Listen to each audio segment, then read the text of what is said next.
এক নম্বর প্রশ্ন, বিসমিল্লাহ। বাচ্চা হওয়ার 2 দিন পর ওই বাচ্চাটা মারা গেলে সে বাচ্চার আকিকা দিতে হবে কিনা?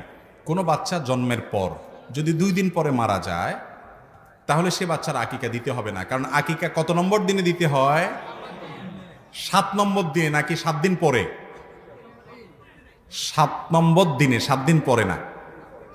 আকিকা দিতে হয় 7ম দিনে। 7ম দিন মানে হলো যেই দিনে জন্মগ্রহণ করেছে, যেই বারে জন্মগ্রহণ করেছে, সপ্তাহের ওই বারের আগের বারটা। ধরেন কথার কথা শুক্রবারে জন্মগ্রহণ করেছে, তাহলে আকিকা হবে পরের বৃহস্পতিবার। কারণ শুক্রবার 1, শনিবার 2, সোমবার 3, মঙ্গলবার 4, বুধবার 5, বৃহস্পতিবার 6। কেমনে হলো? হলো না তো।